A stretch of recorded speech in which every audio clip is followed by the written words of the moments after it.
Hello, and welcome back to Randomly Generated Conversations, the podcast where we take a random conversation starter and see where the conversation goes from there. I'm Wesley Sowers. I'm here with my son, Bastian. Hello. As well as my wife, Mabel. Hello. This podcast is on Apple Podcast. It's on Spotify as well as Amazon Music. On Spotify, we do have a poll each week. Feel free to participate in that. Let us know your thoughts. All right, today's topics are: would you be willing to reduce your lifespan by 10 years to become rich and famous? Would you rather be granted 3 wishes of your choice 10 years from today, or granted 1 wish today? What do you usually eat in the morning? Would you rather lose an arm or a leg? And are you a pessimist or an optimist? All right. Would you be willing to reduce your lifespan by 10 years to become rich and famous? No. Wait. Okay, so is it the lifespan that I'm going to have right now or the lifespan of rich and famous? So if I'm rich and I'm able to pay for preservation of my life down the road, then if I could naturally preserve myself with money over to like 150 years old, because the technology is going to advance and we're going to have all these advances in medicine, then reducing by 10 years would make it 140. If I'm going as I am right now and only going to live till 70, and I'm reducing that down to 60, but yet I still rich and famous, well then I may not want to, but but if I could,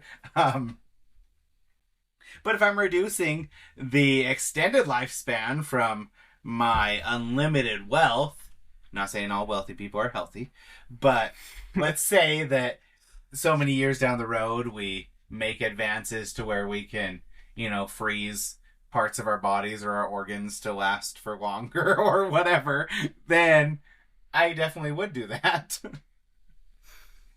But in general, if I was to take 10 years off it right now, just for some fame, I don't think I would trade 10 years of my life for that. Yeah, I agree that I wouldn't trade 10 years of my life due to, if you think about it, you don't know when you're going to die. You don't know when it's going to happen. So basically, cutting 10 years off that, you could be, not saying this is ever going to happen, you're going to die at like 40, right? You cut 10 years off that, you're going to die at 30. Because you never know. When. So what if I'm on the list to die 5 years from now, and by saying I reduce it by 10 years, then I'm reducing it to 5 years ago? How does that work? I don't know. What do you think? Would you be willing to reduce your life span by 10 years to become rich and famous? No, I don't want to be rich or famous. Well, maybe rich, yes, but not famous. I think that being famous is big responsibility, and I could not live my life the way I would like to because I had to live by the expectations of others. You bring up a good point with the famous there. I think richness is one thing, but with fame, you almost give up some of your freedom to be controlled by others. Because if you don't impress those that made you famous and they turn their back on you, then where does all your fame go? Where has that gotten you? So you continually have to live to the mold that they create for you. Yeah, and this is slightly off topic, but this is what it kind of reminded me of famous. So we had a question in class one time, and it was, would you rather live with, live with no privacy and no crime? Like, have no privacy at all and have no crime? Or do you live with all crime and all privacy? And I was thinking, well, if you did all crime and all privacy, it's just going to end up, you're going to be having no privacy because they're going to figure out a way. So if you did so sort of being famous is like that first one, even though you don't want to go it, sometimes you end up that way, like famous when you go down a certain path. There's so many paths in life that you don't know. You could stumble onto the path of becoming rich and famous, then stumble back. It's like a corn maze. Mm-hmm. Well, and being famous, I mean, you can't walk into Walmart by yourself without worry that somebody's going to recognize you. If you want to go to the little podunk taco joint down the street, people are going to judge you if you're walking in there. So with that conversation, was that have anything to do with Minority Report or reading that book? Because that kind of reminds me a little bit of Minority Report, not necessarily with the privacy, but is it ethical to arrest somebody for a crime prior to the crime being committed just because it's predicted that they're going to do the crime? That's what that made me think of when you were talking about that. Yeah, it was for my science computer principles class. Okay. We do different things like little riddles and stuff like that. So. Oh, that's cool.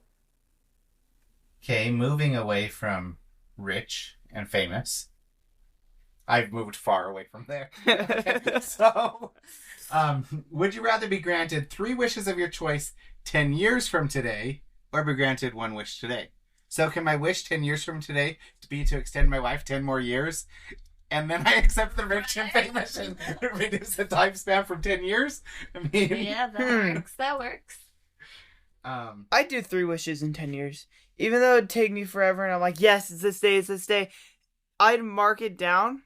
If you think about it, I've been thinking for a while, oh my gosh, I'm going to drive, this and that. And I've had to mark that down. So basically, it's not different in my opinion. Mm-hmm. I've had to do that before. 10 años se pasan volando. Oh no. Oh no. That's 10 years goes by flying. And that's true. I would say there's not many young kids that would have that same mentality. There's a lot that want the instant reward from it.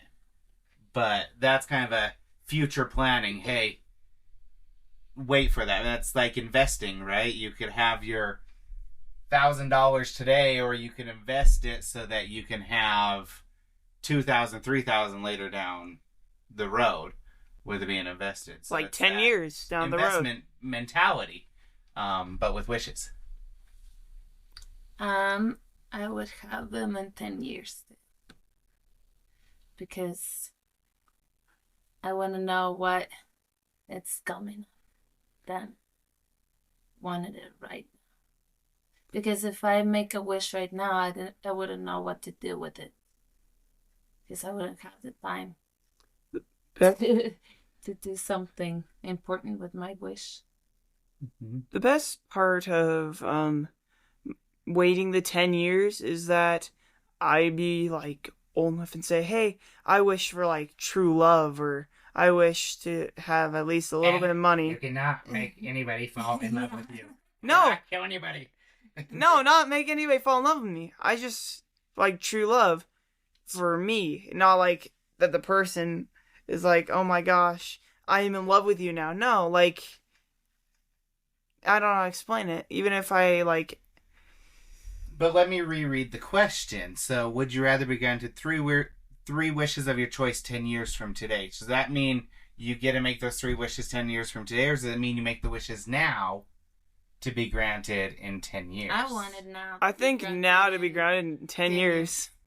Well, I would do that if they would give me a day or two to choose the wishes. Not right now. Because the problem with having a wish granted right now, that whole issue is you're thinking short term. And you're thinking in the moment, oh, I need this in the moment. You may be hungry and you waste your 1 wish on a burrito. Bowl of chili or a burrito or a taco. Just taco. So, you could waste that wish, and then after you eat that taco, you're like, oh, dang it. Unless you wish for an infinity taco. Because then you can eat it forever and ever and ever. It wouldn't go moldy because it's an infinity taco. You shove it in a Tupper, shove it in the fridge. You can keep it there for years. Doesn't a Tupper turn anything into an infinity food? That's how it is in our fridge. We put it in the fridge and it stays there for infinity. Sorry. I was thinking what you were saying, that in 10 years make your wishes, so you would have more time to think what you're gonna say in 10 years. So maybe that's what I would use my one wish to reduce the 10 years of those 3 wishes. Now, I think 3 years would be good because... No, 10 10 years. Sorry, 3 wishes in 10 years. Because you could plan up to that point. You can make wishes that would be at the end of your goals. You're still working towards them, but especially as I get older and I get older towards retirement time, it's like putting money into a 401k or a IRA or something, right? I'm putting money in there so 10 years down the road or 20 whenever I retire, I could take it out. Well, that's what these wishes are. It's basically like an investment. Yes, it's a... Like, you can have one now. Plan. You can have one now, or you invest in it and you get 3 later. It's like, yeah, I might as well do that. I mean, 3 wishes instead of 1. You think, oh, right now I want 1 wish. Right now I want this wish. Right now I want this wish. But then you think about it, I can get more wishes in 10 years when it's more needed for, like, paying bills or stuff like that. Mm-hmm. I guess the other side you could think of is if you take that 1 wish and you wish for something that you could invest in over 10 years, it may grow more to what 3 wishes are. But then you're relying on the economy, and I don't expect that to really be... That's not a thing to trust, because that fluctuates over time. Yeah. So, best to kind of see what it is at that time. But then I also wouldn't want to make my wish, oh yeah, in 10 years, I want $1 million. So, if 10 years ago, I had wished for $1 million in 10 years, well, that $1 million is now a lot less. So I try to make it not money focused or money oriented, because you have no idea, like where the economy fluctuates, money fluctuates, and so you don't know where that's going to be. So you'd kind of have to find some other way to word it than a specific dollar amount. Yeah, like the investment. I would like to invest this money, or I would like to have my barn in 10 years. Uh-huh. Thank you for to make a party. Thank you for using the Wish Investment Bank. How may I help you? May I invest for in 3 years? I got not 3 years, 10 years. I have 3 wishes. Sure thing. That will take you 10 years. That's what I said. All right. So, what do you usually eat in the morning? Nothing.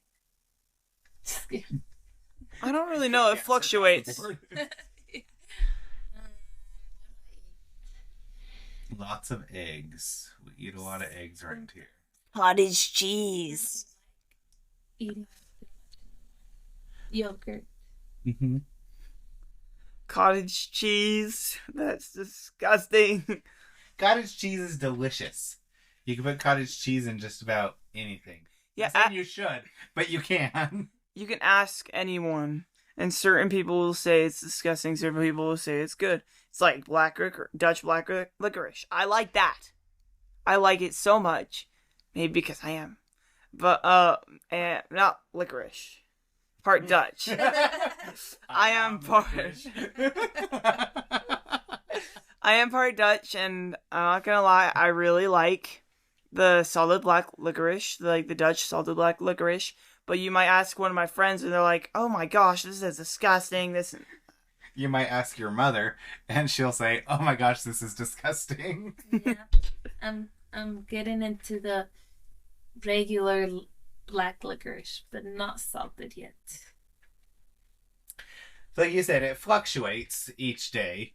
It kind of depends on what we have around here. Sometimes we'll have yogurt or waffles. But kind of a consistent that we usually have in the house is eggs. So when we don't know what else to make, it's scrambled eggs or hard-boiled eggs or something like that. Quesadillas. Or quesadillas as well, when we have cheese and good tortillas in the house. Unlike that one time where I was going to see if there was anything to make a sandwich. I go to open the thing, and in the bread place, I find a thing of tortillas covered in green. They were green tortillas. No. It was spinach tortillas, Bastion. No, not those ones. They were those corn tortillas, but they had like green spots. It was, yeah. Because we go through times where it's like, okay, we're going to stop eating too many carbs, so we're going to eat less bread, less pasta, less tortillas, and then the tortillas sit. And once they go bad, all of a sudden then we give up on that, and let's have some more tortillas. Oh wait, they're not good anymore. Yep, like our bread lasted like 2-3 weeks in that bread thing. And they still looked good, but Didn't taste well. I don't know, I threw it away. Because we don't eat that much bread. Unless it's Rancho Market. Mexican sweet bread. Mm-hmm. All right, so let's add to this. So not what do you usually eat in the morning. What is your favorite breakfast? What's your favorite thing to eat in the morning? French toasts. My shakes. The things that I make. The shakes I make. The ice cream, the watermelon shake I've made, the banana one. Those are my favorite things. Plus French toast. Okay.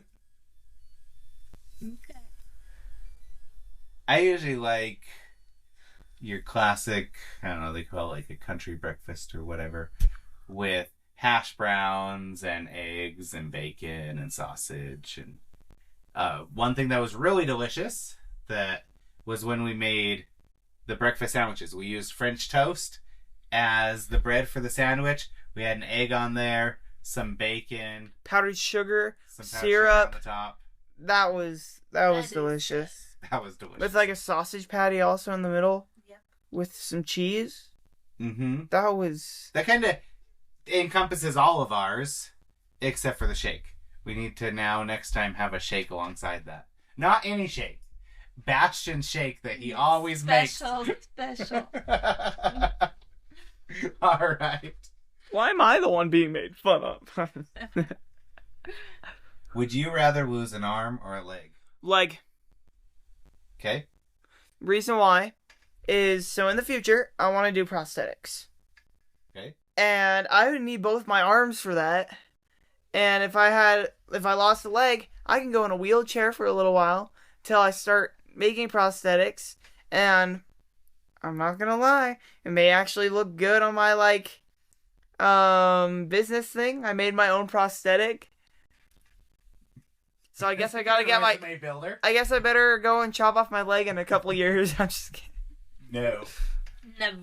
Never. Unless it's needed. Well, it doesn't matter because either one I lose, I could shorten my lifespan by 10 years and be rich enough to to buy a new one. No. That's not something to joke about with losing the No, it's leg. not. People who have actually gone through that, it's a big ordeal.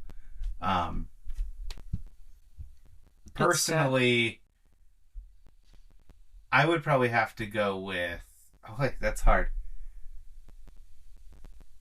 Probably leg as well.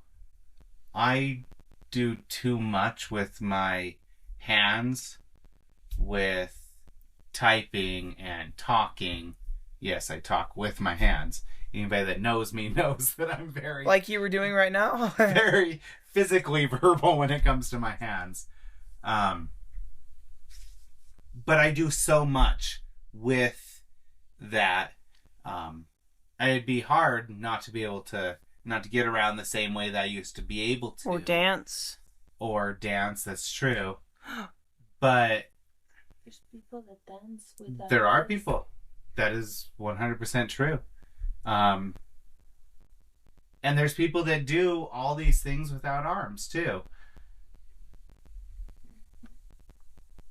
But if I'm going off of what I'm used to and what I think would be, I'm not gonna say easy to adapt to, but the more likely or the thing I'd probably adapt to quickest would be the loss of a leg as opposed to the loss of an arm. And if I were to do my prosthetics thing, could help you there too. True. We're not planning on losing any of this. No, we're not planning on losing anything. Losing anything. Because that would be sad. How about you, Mabel? What would be your... leg? Yeah. Because I could find a way to still move around. And it would be really hard for me to... I mean, I don't know. There's this lady that lost her arm, and she's amazing. And she lives her life normal. And she has a baby, and she carries a baby, and still, like, feeds the baby and everything. That's amazing. Yeah. And I guess people do adapt. Yeah, it's human nature. It's to adapt. If you think about it, it's basically animal instinct. If we all think about it, we are all animals. Humans are technically a type of animal on Earth. And different animals have different instincts, like how there was these moths, these white moths. And they'd camouflage like perfectly with the sky, so predators wouldn't be able to get them. These factories started to show up. The moths were eaten. Soon enough, they had to adapt color. They turned into these white and black moths to use the bits of like ash and smoke that would come from there to look like that. Then it happened again where the buildings were torn down because of that, and they had to adapt again. So adaptation is a natural part of life. Yeah, we did a project on this. We had to cut out moths of like different colors and stick them in places that we couldn't find it. Like people couldn't find them. You mean like cut it out in paper, not cut out the moth? Okay. No, not cut out the moth. No, but we'd cut out like pieces of paper, then we'd write our names on the back. I remember that. If people would find it, they'd give you your moth, and it's like, hey, I found your moth. I was one of the people that was lucky enough that my moth was never found. Yeah, I was never able to find my moth again. You forgot where you put it? I was that good at that.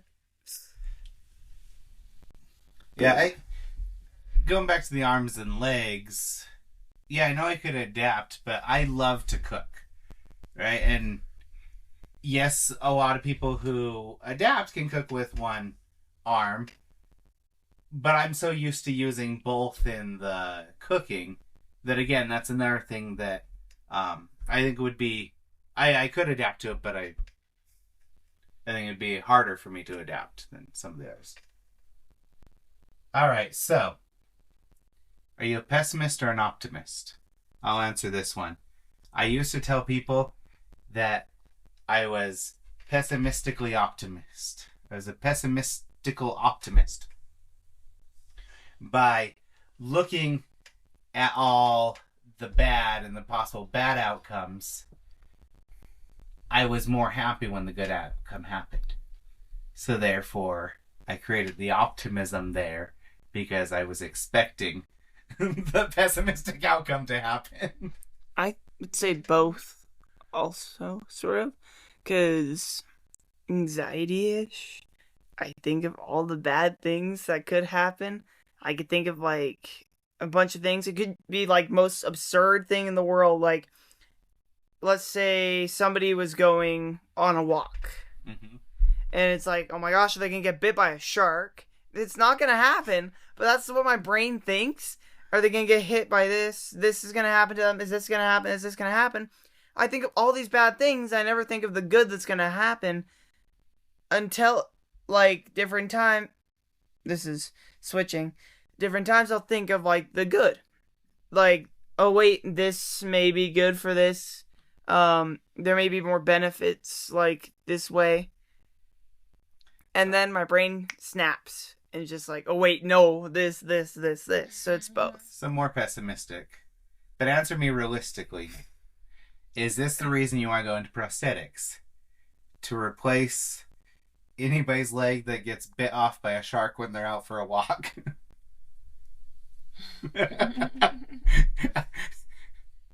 I can honestly say, whenever I've gone for a walk out here in Utah, which is pretty far from the ocean, I'm not expecting to get bit by a shark. I know. That's what my brain thinks, though. I mean, we had a weird instance at school where somebody... So, it didn't happen to us, but they saw on the security cameras, the teachers... So they got bit by a shark? No. Somebody drove up right next to the school, chucked a fish out the window, it landed on the floor, and they drove off. They couldn't tell who it was, but all they saw was a rotting fish the next morning. Well, then that person didn't read the whole parable about give a man a fish, feed him for a day, teach a man to fish, feed him for a lifetime. He was just trying to feed somebody for a day. No, I think he was trying to teach the fish the teacher or something like that. I don't know how to explain that. It was a fishing attempt? Uh-huh. Alright. You had something to say, Mabel? Yeah. So I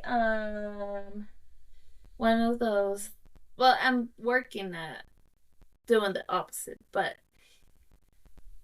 every time something good was gonna happen, I would not think about it. I would not get excited, and I would not say anything because I would think, or I thought that if I said it and if it didn't happen, it's because I said it. Same here. And so that is always, or almost always, the case. Now I'm trying to be like, okay, if it doesn't happen, it wasn't meant to be. I had to be more positive. But yeah, I would always be like, okay, I'm gonna go, for example, it was since I was little, right? I'm gonna go to Cancun. So we were so excited that we're gonna go to Cancun, and we get to the airport and it's like, oh, guess what? Your passport expired or whatever. Or not Cancun, or also that, I think that happened too when I was gonna go to New York. And I was like so excited because it was gonna be my first time going to New York. Yeah, that's when it was. And yep, my passport expired. But we could still go because at that time you could have like one more going out or something like that before you had to renew your passport. But it was so sad. Yeah. But yeah. I think there has to be a balance with the pessimist and optimist, right? I know that even in our marriage, there's been a lot of times like we're gonna go to Disneyland and like, I don't want to get excited about this because if I get excited, it's not gonna happen. And I'm like, it's gonna happen. We have the tickets, we have the plans, we have everything. Let's just get excited about it. Yep. But I think there's levels, right? So a pessimist, you may find a pessimist that's actually a very happy person because he's always expecting the worst, looking for that, and then when the good things happen, he's really happy about that. But then if they're on the far end of the pessimist, even when something good happens, he's like, well, when's the next bad thing going to happen to me? He doesn't enjoy the good part. But same with optimism. You have the optimism that even though as bad stuff happens to this optimist, they're still always looking at the bright side, and then people are like, what in the world is wrong with that person?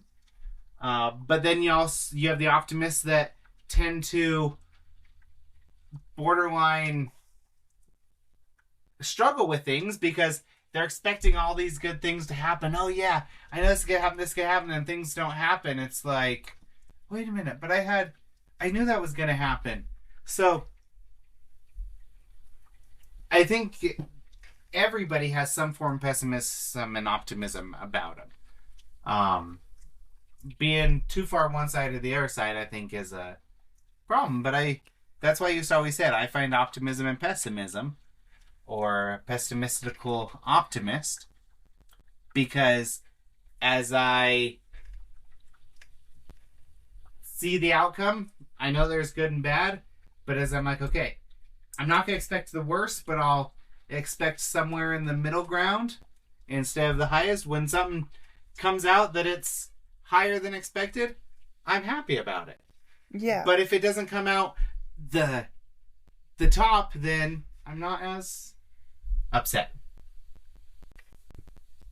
Yeah, this is an example of something that's happened to me when I was like happy and I knew something was bad was like gonna happen after I said something. 6th grade opera. Oh, yeah. I was gonna go to the opera with my school. They only allowed a certain amount Yeah, of kids, certain people right? that had like good grades and the teacher thought was a good person in class. I was surprised that I got chosen. I knew I was going to, but I had messed up one day and I'm like, oh man, I'm not gonna get chosen, but I still did. I'm like, yay, I'm gonna go to the opera. It was just a week, I thought it was like a week away. And we start getting closer to the days. The day before we're gonna go, hey, so there's been this virus, and we can't go because there's a chance, and it's been seen inside of the opera that people are getting sick, so we cannot go and watch the opera. And I'm like, ugh. And this is just the start of it. And that was right before COVID happened. There's this, sorry if you're listening to this, there's this dumb person in our class. It's like always wrong, making theories of, oh my gosh, the world is gonna end today. You guys are all dumb because you don't think this. And we're like, seriously? You're a really weird dude. And all of a sudden he's like, guess what the teachers are talking about, going to do, school online because of this COVID virus. We didn't believe him. Well, neither did I. So that conversation came up at work, and it was, I heard these schools are going to be shutting down and companies are going to be working from home. And I was like, we went through the bird flu. We went through this other stuff. It's just, they're just talking about it and nothing's going to happen. No way are they going to shut schools down. What are they going to do with all the kids? Well, a week later, get notified from my kid's school. Yeah, your kids are going to finish school online. And then we had to drive past the school building because we had to grab our graduation stuff. Right? It was your last day of 6th grade. And the teachers were wearing masks. Like, we had an entire slideshow about it. The teachers were wearing masks as we drive by. And they'd give out these bags as they'd hold out. Like, they hold out these bags full of, like, our stuff that we left in the classroom. Because we were never getting that back. if that didn't happen. And they're like, oh my gosh, it's so great to see you again. It's been a little while ever since the quarantine. And have fun in junior high. Hey, you had a drive-through graduation. Mm-hmm. It's like drive-through food pickup lines over here. Not pickup lines, but like drive-through lines. How you doing? I'm just kidding. Drive-through lines are giving you your bags of stuff. It was sad. I had a pair of glasses though that's like official to the school, which makes me kind of sad because part of it's wearing off. But it was quarantine 2020 glasses. It was funny. Yeah, that's true. I remember those bags. They were garbage bags because they couldn't even touch your stuff. I think it was like, I don't remember what type of bags they were. They were like these weird bags, like the Trader Joe bags. Uh-huh. I think, but like the paper Trader Joe bags.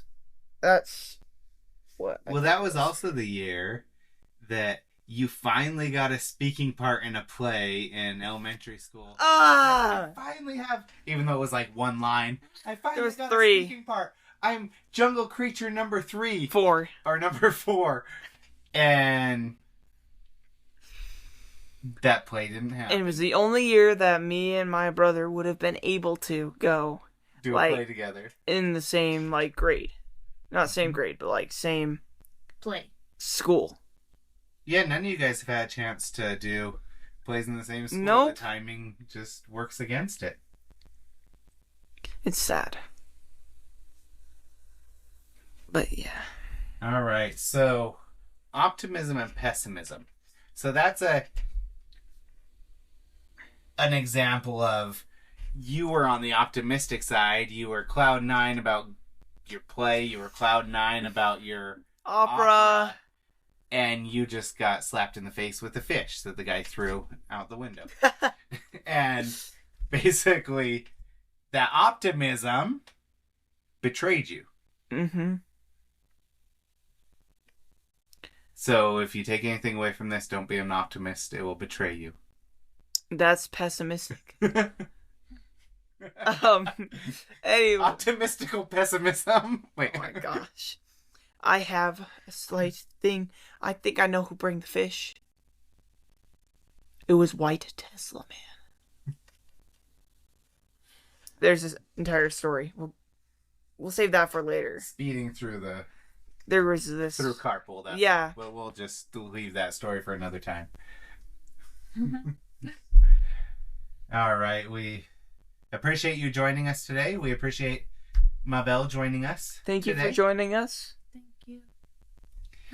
And remember, whether you're optimistic or pessimistic, either one, you can still follow this podcast. You can still listen to it, still give us the feedback. And you can still be betrayed.